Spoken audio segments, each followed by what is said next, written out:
Hello everyone, అందరూ ఎలా ఉన్నారండి? నేనైతే సూపర్ ఉన్నానండి. మీరు కూడా సూపర్ డూపర్ గా ఉండాలని మనస్ఫూర్తిగా కోరుకుంటున్నాను. ఇవాళ మీకు మన ఛానల్లో టేస్టీగా జ్యూసీగా క్యాలీఫ్లవర్ కర్రీ ఎలా చేసుకోవాలో చాలా సింపుల్ ప్రాసెస్ లో అయితే చూపిస్తానండి. ఇక్కడ వీడియోలో చూస్తేనే అర్థమవుతుంది కదండి ఎంత జ్యూసీగా ఉందో క్యాలీఫ్లవర్ కర్రీ అనేది.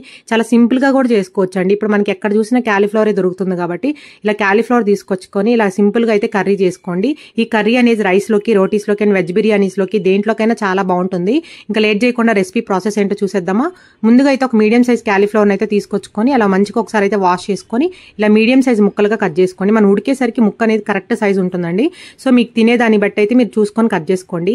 అలా ముక్కలుగా అయితే కట్ చేసుకున్నాం కదా. ఈ క్యాలీఫ్లవర్ లో ఎక్కువ మనకి పురుగు అండ్ డస్ట్ ఉంటుంది కాబట్టి ఆ డస్ట్ పోగొట్టుకోవడానికి ఒక ప్రాసెస్ అయితే చూసేద్దాం. ఇది అందరు చేసే ప్రాసెస్ అండి, బట్ నేను ఎలా చేస్తానో అయితే మీకు చూపిస్తాను. ముక్కలను అయితే కట్ చేసుకొని ఒకసారి అయితే వాష్ చేసుకున్నాను కదా. ఇప్పుడైతే స్టవ్ ఆన్ చేసుకొని ప్యాన్ పెట్టుకుంటున్నానండి.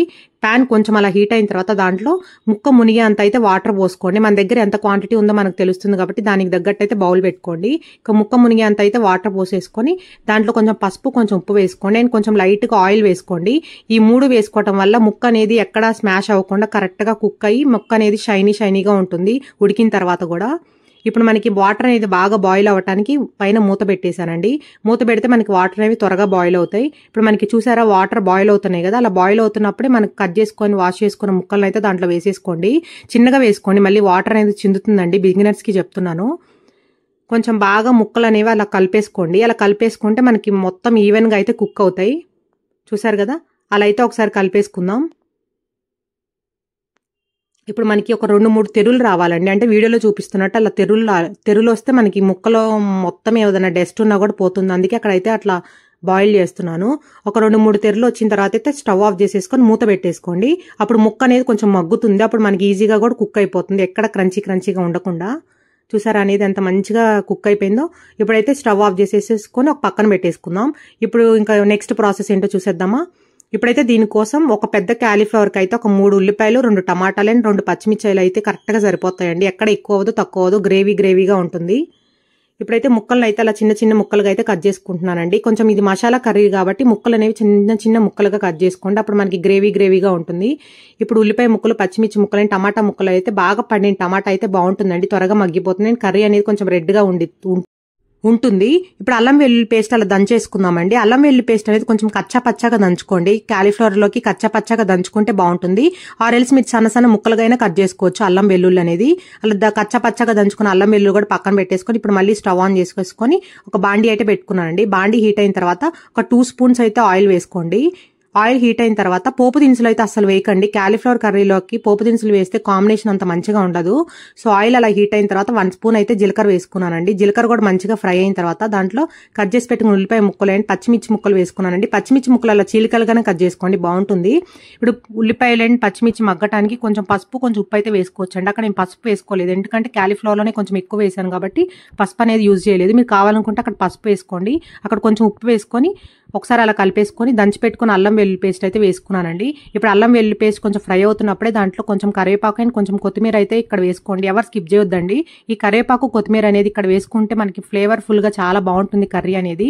ఇప్పుడు మంచిగా గోల్డెన్ కలర్ వచ్చేలాగా ఫ్రై చేసుకోవాలండి. ఉల్లిపాయ ముక్కలు అండ్ కరివేపాకు అండ్ కొత్తిమీర అనేది మంచిగా కలర్ చేంజ్ అవ్వాలి. అండ్ అల్లం వెల్లుల్లి పేస్ట్ కూడా ఇది వేగేలోపు మనకి ఇవి కూడా వేగిపోతాయి. ఇప్పుడు వీడియోలో చూపిస్తున్నట్టు చూసారండి ముక్క అనేది ఎంత మంచిగా ఫ్రై అయిపోయినాయో. ఇప్పుడు కట్ చేసి పెట్టుకున్న టమాటా ముక్కలు అయితే వేసుకోండి. ఈ స్టేజ్ లోనే వేసుకోండి. ఉల్లిపాయలు వేసిన తర్వాత వేయకండి టమాటాలు అనేవి. ఉల్లిపాయలు అనేవి మగ్గిపోయిన తర్వాత వేసుకోవాలి టమాటాలు అనేది. అప్పుడే మంచిగా కుక్ అవుతాయి టమాటాలు అనేవి. ఇప్పుడు టమాటాలు కూడా వేసిన తర్వాత ఒకసారి అయితే అలా కలిపేసుకోండి వీడియోలో చూపిస్తున్నట్టు. ఇప్పుడు టమాటాలు వేసిన తర్వాత ఒక 2-3 నిమిషాలు అలా కలిపేసుకున్నాం కదా. ఇట్లా కలిపేసుకున్న తర్వాత దాంట్లో 1 స్పూన్ అయితే ధనియా పౌడర్, 1/2 స్పూన్ అయితే జీరా పౌడర్ వేసుకున్నాను. ఈ స్టేజ్ లోనే వేసుకుంటే మనకి కలర్ అనేది మంచిగా వస్తుందండి. కారం కూడా వేసేసుకుందాం. మీ టేస్ట్కి తగ్గట్టు అయితే కారం వేసుకోండి. ధనియాల పొడి, జీలకర్ర పొడి వేసుకున్న తర్వాత కారం వేసుకున్న తర్వాత ఇలా కలిపేసుకుంటే మనకి కర్రీకి అనేది మంచి ఫ్లేవర్ ఉండి అండ్ కలర్ అనేది బాగా వస్తుందండి. ఇట్లా తాలింపులో మనము కారం వేసుకుంటే. ఇప్పుడు చూసారా మంచిగా అయితే ఆ పచ్చి వాసన పోయేలాగా అయితే కలుపుకోవాలండి కారం అనేది. అలా కలిపేసుకున్న తర్వాత జస్ట్ ఒక 2 స్పూన్స్ అయితే కర్డ్ వేసుకోండి, పెరుగు అనేది వేసుకోండి.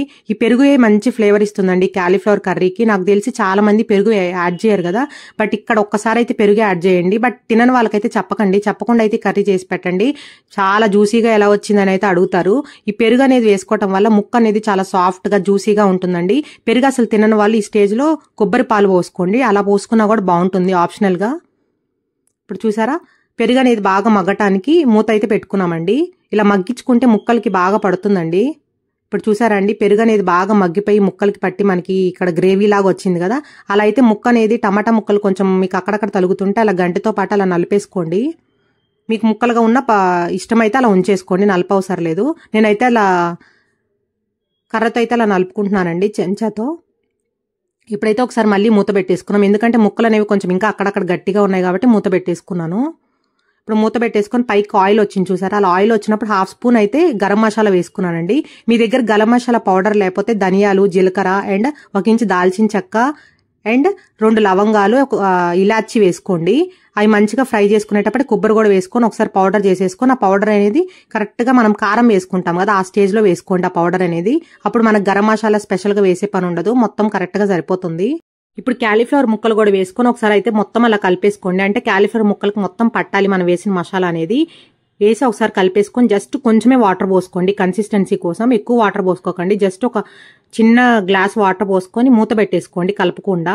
ఇప్పుడు మనకి వాటర్ పోసుకున్న తర్వాత మూత పెట్టేసుకుందాం కదండి. బాయిల్ అయిన తర్వాత మీ టేస్ట్కి తగ్గట్టు అయితే అక్కడ సాల్ట్ యాడ్ చేసుకోండి. మనం ముక్కల్లో ఏంటి తాలింపులు వేసాం కాబట్టి ఎక్కువ సాల్ట్ పట్టదు, జస్ట్ కొంచెం సాల్ట్ వేసుకొని ఇప్పుడైతే ఒకసారి కలిపేసుకోండి. అలా కలిపేసుకున్న తర్వాత మళ్ళీ అయితే ఒకసారి మూత పెట్టేసుకోండి. మంచిగా మనకి బాయిల్ అవుతుంది. అలా పైకి అలా బాయిల్ అయ్యి కొంచెం లైట్ గా ఆయిల్ వచ్చింది చూసారా పైకి, అలా ఆయిల్ వచ్చిన తర్వాత ఎండు కొబ్బరి పొడి అయితే వేసుకోండి. నేనైతే ఒక 3 స్పూన్లు అయితే వేసుకున్నానండి. ఈ రెసిపీకి మీరు ఎండు కొబ్బరి వేసుకోవడం వల్ల రెసిపీ అనేది టేస్ట్ బాగుంటుంది అండ్ మనకి థిక్ గ్రేవీ వస్తుందండి. ఎండు కొబ్బరి పొడి అయితే ఎవరు మిస్ చేయొద్దు. అండ్ మీ దగ్గర ఎండు కొబ్బరి కనుక లేదనుకుంటే పచ్చి కొబ్బరి అయినా యాడ్ చేసుకోవచ్చండి ఈ స్టేజ్ లో. చూసారా, ఎండు కొబ్బరి కూడా వేసిన తర్వాత అయితే ఒకసారి కలిపేసుకొని మూత పెట్టేసుకుందామండి. ఎందుకంటే ఎండు కొబ్బరి అనేది పచ్చితనం ఉండకుండా మొత్తం బాగా ఉడకాలి ముక్కల్లో. అందుకే అయితే ఒకసారి మూత పెట్టేసుకొని అయితే మనం ఎండు కొబ్బరి పొడి కూడా పచ్చి వాసన లేకుండా అయితే ఉడికించుకుందాం. ఇప్పుడైతే మూత పెట్టేసుకున్నామండి. మూత పెట్టేసుకొని ఒకసారి కుక్ అయిన తర్వాత మళ్ళీ ఒకసారి తీసేసుకొని మూత అనేది పెప్పర్ పౌడర్ వేసుకున్నామండి. క్యాలీఫ్లవర్ కర్రీస్లోకి అండ్ క్యాబేజ్ కర్రీ ఏది రెసిపీ చేసినా క్యాలీఫ్లవర్ అండ్ క్యాబేజ్ అనేది పెప్పర్ పౌడర్ అనేది వేసుకోండి. ఎందుకంటే ఈ 2 రెసిపీస్కి పెప్పర్ పౌడర్ అనేది మంచిగా కాంబినేషన్ మంచిగా సెట్ అవుతుందండి. మనకి బయట హోటల్స్లో కూడా ఇలాంటి రెసిపీస్కి పెప్పర్ పౌడర్ అనేది ఎక్కువ యూజ్ చేస్తారండి. మీరు కొంచెం కారం తగ్గించుకొని పెప్పర్ పౌడర్ అనేది వేసుకోండి. చాలా చాలా టేస్టీగా ఉంటుందండి. వింటర్ సీజన్ కాబట్టి మనకి అప్పుడప్పుడు పెప్పర్ ఇట్లాంటి కర్రీస్లో యూజ్ చేసుకోండి. మనకి గొంతుకు కూడా చాలా మంచిగా హాయిగా ఉంటుంది. చిన్నపిల్లలకు కూడా పెప్పర్ అనేది ఇవ్వటం చాలా మంచిదండి. ఇప్పుడు మనకి పెప్పర్ పౌడర్ కూడా వేసిన తర్వాత మిరియాల పొడి కూడా వేసిన తర్వాత ఒకసారి కలిపేసుకున్నాం కదండి. కలిపేసుకున్న తర్వాత లాస్ట్లో కొంచెం అట్లా కొత్తిమీర వేసేసుకోండి. కొత్తిమీర వేసిన తర్వాత ఒకసారి అలా బాయిల్ రానివ్వండి వీడియోలో చూపిస్తున్నట్టు. ఇప్పుడు మూత పెట్టేసుకొని జస్ట్ మగ్గించండి కొత్తిమీర ఫ్లేవర్ అనేది. ఇప్పుడు స్టవ్ ఆఫ్ చేసేసుకొని సర్వింగ్ బౌల్లోకి తీసేసుకోవడమే అండి. అంతే అండి, tasty tasty juicy juicy cauliflower curry అయితే రెడీ అయిపోయింది. చాలా సింపుల్గా ఉంది కదండి ప్రాసెస్ అనేది.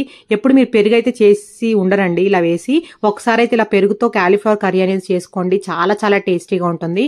ఈ రెసిపీ అనేది మీకు నచ్చిందే అనుకుంటున్నాను. నచ్చినట్టయితే కన్ఫామ్గా ఒక లైక్ చేయండి, షేర్ చేయండి అండ్ కామెంట్ చేయండి అండ్ పక్కన బెల్ ఐకాన్ని ప్రెస్ చేయండి. అప్పుడు నేను పెట్టే వీడియోస్ అన్ని మీకు నోటిఫికేషన్స్ వస్తాయి. పెరుగు వేస్తేనే ఈ రెసిపీ అయితే బాగుంటుందండి. పెరుగు అయితే ఎవరు స్కిప్ చేయొద్దు. పెరుగు ఇష్టం లేని వాళ్ళు కొబ్బరి పాలైనా వేసుకోండి. పెరుగు అండ్ కొబ్బరి పాలు వేసుకుంటే టేస్ట్ చాలా చాలా బాగుంటుంది. పెరుగేయటం వల్లే ఈ క్యాలీఫ్లవర్ కర్రీ అనేది స్పాంజీగా జ్యూసీగా ఉంటుందండి. ఎవరైతే స్కిప్ చేయొద్దు. ఈ రెసిపీ అయితే మీకు నచ్చుతుంది అనుకుంటున్నాను. నచ్చినట్టయితే ట్రై చేయటం మాత్రం మర్చిపోకండి. Take care, bye bye, see you next video.